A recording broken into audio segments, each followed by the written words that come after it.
Ma première question, puisque vos trois romans se déroulent aux États-Unis, d'abord c'est quels sont quels sont vos rapports d'écrivain avec les États-Unis?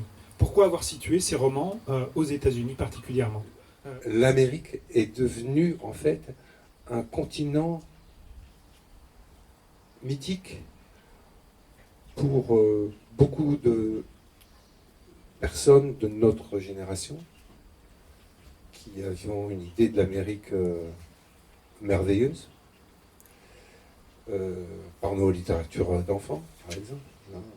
Je ne sais pas s'ils ont lu, mais moi je disais Fenimore Cooper, Mario O'Hara, et puis tous les autres écrivains américains et tout, beaucoup plus en fait que la littérature française. Je me suis immiscé dans l'histoire américaine un peu par réflexion, quoi. J'ai découvert quelque chose qui me fascine encore. Je ne suis pas du tout attiré par l'Amérique, j'ai pas de rêve américain, mais j'ai le sentiment d'avoir quelque chose à comprendre de cette terre, de cette société qui est encore aujourd'hui quand même très adolescente, hein, qui a encore besoin de faire son chemin pour arriver à une certaine maturité. Mon histoire avec les États-Unis, elle est assez simple. J'ai passé une adolescence enfermée dans un internat napoléonien qui ressemblait plus à une école d'enfants de troupe qu'à autre chose. Il n'y avait rien, on n'avait droit à rien sauf à la bibliothèque. Il se trouve que cette bibliothèque était extraordinaire, que dedans il y avait tout Hemingway, il y avait tout Steinbeck, il y avait tout Dos Passos, il y avait tout Caldwell, ou presque. Caldwell, qui est un écrivain pour lequel j'ai une admiration totale. Ouais. Là, je prends cet exemple de Blanche Macomb, qui est un des personnages de mon histoire, la femme du shérif qui assiste au lynchage du noir dans le premier roman, dans le premier chapitre. Elle prononce des paroles, moi, qui m'ont effrayé, sincèrement. Lorsque je l'ai fait parler, en tout cas lorsque j'ai exprimé ce qu'elle pouvait ressentir, forcément, ça, son ressenti, c'est le mien. Hein. Donc, il découle ça, bien sûr de lectures, d'informations que j'ai pu emmagasiner avec le temps, mais il n'empêche que ce qu'elle dit, c'est moi qui le dis, quoi, avec mes mots. Et elle dit des choses par rapport au noir à un moment, donc par rapport à la guerre civile et donc à ses suites.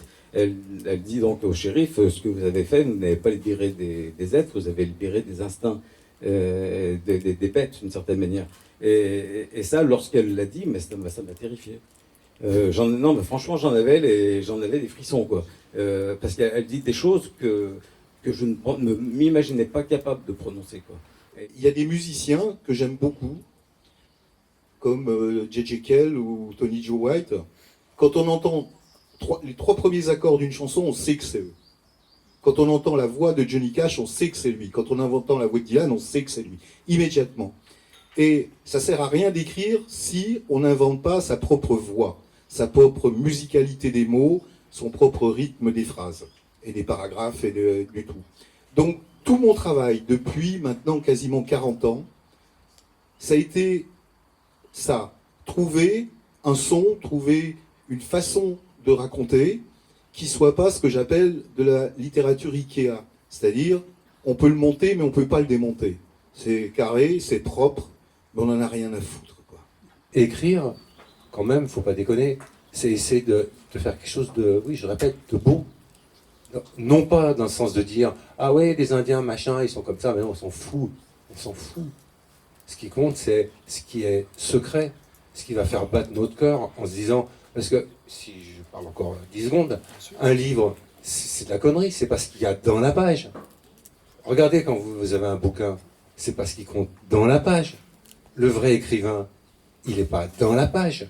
Le vrai écrivain, il vous amène en dehors de la page.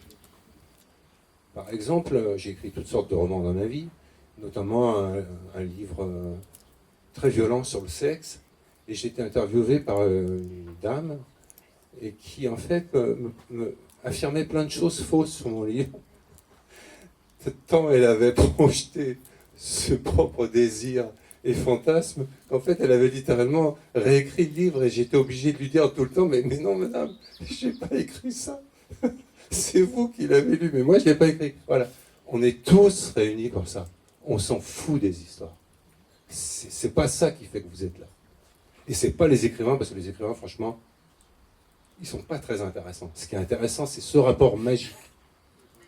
Si on devait écouter un morceau qui accompagne la lecture de votre roman, puisque après on va voir un concert, ce serait quel morceau? L'autre to Billy Joe de Bobby Gentry, Ouais. donc de 1968, qui est superbe. Et puis sinon, vu que où ça se passe, je sais pas, de Willie Nelson, des choses comme ça, quoi.